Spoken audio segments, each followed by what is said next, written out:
आइए जानते हैं बिहार के हर जिला, हर क्षेत्र की फटाफट बड़ी खबरों को केवल 10 मिनट में। उससे पहले वीडियो को लाइक करके चैनल को सब्सक्राइब जरूर कर दें।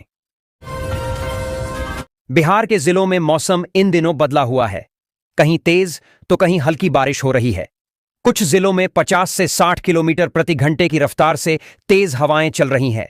कुल मिलाकर देखा जाए तो राज्य में प्री मानसून जैसे हालात बने हुए हैं।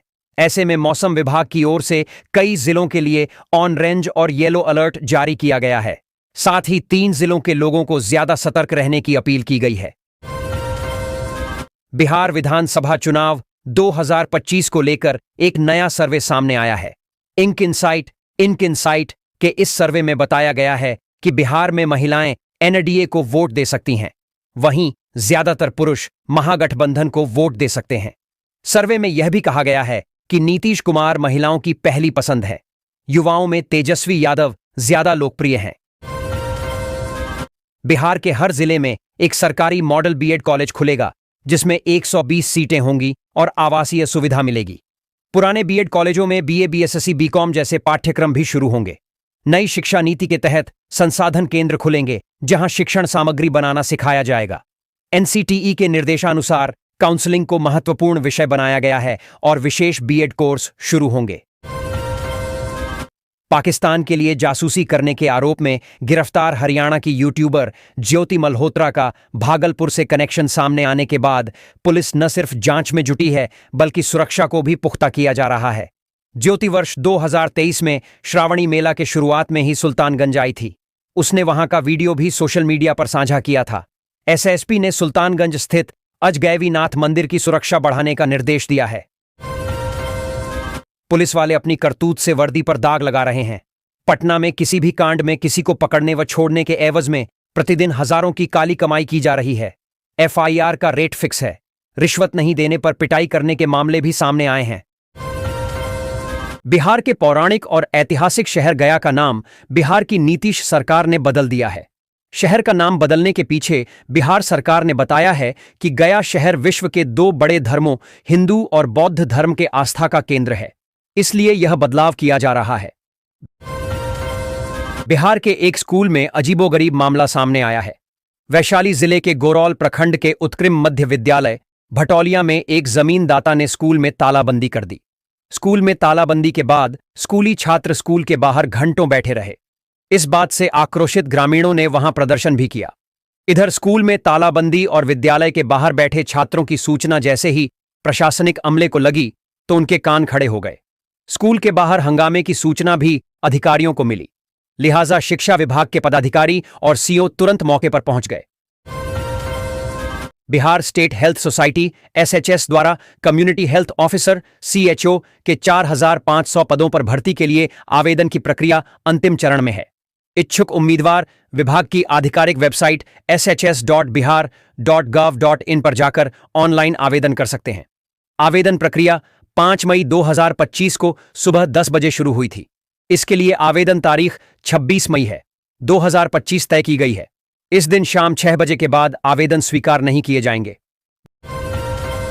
बिहार के अररिया जिले के रानीगंज प्रखंड में भ्रष्टाचार के खिलाफ निगरानी विभाग ने बड़ी कार्रवाई करते हुए प्रखंड विकास पदाधिकारी बीडीओ रीतमलाल चौहान और उनके कार्यपालक सहायक आदित्य प्रियदर्शी को सोमवार को 1,50,000 रुपये की रिश्वत लेते रंगे हाथ गिरफ्तार कर लिया। दोनों अधिकारियों की गिरफ्तारी उस वक्त हुई जब वे योजनाओं की भुगतान स्वीकृति के बदले रिश्वत ले रहे थे। मुजफ्फरपुर में ई शिक्षा कोष पोर्टल पर ऑनलाइन उपस्थिति में फर्जीवाड़ा सामने आया है। पुरुष शिक्षक विद्यालय में प्रवेश करते हैं, पर निकलते समय महिला शिक्षक के रूप में दर्ज होते हैं। कई शिक्षक गलत तस्वीरें अपलोड कर रहे हैं और दूसरे शिक्षक मास्क पहनकर हाजिरी लगा रहे हैं। डीईओ ने स्पष्टीकरण मांगा है। बिहार की राजनीति में इन दिनों विपक्ष के नेता तेजस्वी यादव और केंद्रीय मंत्री चिराग पासवान की मुलाकात के चर्चे आम हैं। नवादा जिले के कोआकोल प्रखंड में पड़ने वाले पांडेय गंगौट गांव में शहीद मनीष कुमार को श्रद्धांजलि देने पहुंचे दोनों नेताओं की मुलाकात ने चुनावी साल में सियासी रंग ले लिया।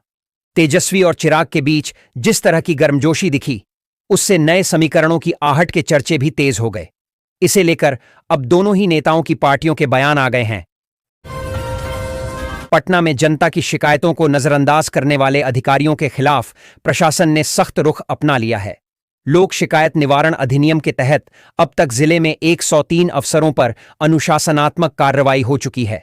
इनसे कुल 2,85,800 रुपए की वसूली की जा रही है।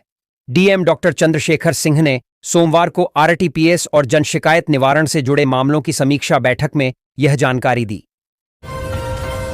सीतामढ़ी के बेला थाने में एक निलंबित थानेदार के खिलाफ शिकायत हाई कोर्ट पहुंची।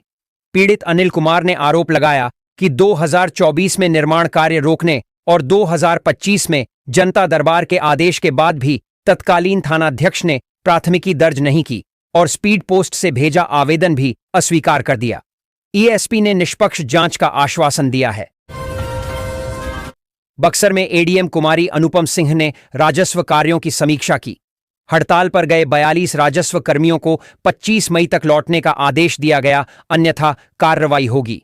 भूमिहीन लाभुकों को भूमि आवंटन में तेजी लाने और लंबित मामलों को निपटाने के निर्देश दिए गए। लगान वसूली में तेजी लाने और पेयजल की व्यवस्था सुनिश्चित करने के निर्देश भी दिए गए। रांची के चुटिया थाने में सिटी डीएसपी ने एक महिला पुलिसकर्मी शैलू कुमारी को ड्यूटी में लापरवाही बरतने पर निलंबित कर दिया। डीएसपी कांड की समीक्षा के लिए थाने गए थे, जहां उन्होंने शैलू को ड्यूटी पर नहीं पाया। देर से आने का कारण पूछने पर वह हंगामा करने लगी, जिसके बाद डीएसपी ने एसएसपी से शिकायत की और उसे तुरंत सस्पेंड कर दिया गया। राजभवन ने राज्य के अंगीभूत महाविद्यालयों में प्रधानाचार्यों की नियुक्ति में पारदर्शिता लाने के लिए निगरानी रखने का निर्णय लिया है। पूर्णकालिक प्रधानाचार्यों के पदस्थापन में पैरवी पर रोक लगाई गई है और लापरवाही पर कुलपतियों के खिलाफ कार्रवाई की जाएगी। 116 महाविद्यालयों में पूर्णकालिक प्रधानाचार्य नियुक्त होंगे, जिसके लिए लॉटरी सिस्टम का उपयोग होगा। राजगीर के श्वेतांबर धर्मशाला के कार्यालय से रविवार की रात लुटेरों ने नौलखा मंदिर की 3 दान पेटी में रखे रुपये लूट लिए थे। विरोध करने पर नाइट गार्ड को धारदार हथियार के वार से जख्मी कर दिया था। पुलिस ने इस मामले में मंदिर के मुख्य पुजारी का बेटा भतीजा समेत 5 बदमाशों को गिरफ्तार कर लिया है। उनके पास से लूटे गए 8,05,000 रुपये घटना में इस्तेमाल किए गए हथियार भी बरामद किए हैं। नाच गाने की आरडीएच में अरवल के रिहायशी इलाके में लंबे समय से देह व्यापार की मंडी सज रही है। इस धंधे के लिए ओडिशा, बंगाल, छत्तीसगढ़ आदि राज्यों से गरीब परिवार की लड़डचकियां लाई जाती हैं। इसके लिए बाकायदा कॉन्ट्रैक्ट किया जाता है। कोठे की मालकिन और लड़डचकियों के परिवार के बीच 10 रुपये से 100 रुपये तक के स्टाम्प पेपर पर नियम व शर्तें लिखी जाती हैं। भूमि सुधार विभाग के अनुसार रैयत सिर्फ उसी व्यक्ति से जमीन की खरीदारी करें जिनका वैध जमाबंदी हो। जमीन की श्रेणियां जैसे कैसरे हिंद गैर मजरूआ, खास गैर मजरूआ, आम भूदान या बंदोबस्ती स्पष्ट होनी चाहिए। कहा गया है कि बिना वैध जमाबंदी वाली जमीन की रजिस्ट्री कानूनी रूप से चुनौतीपूर्ण हो सकती है।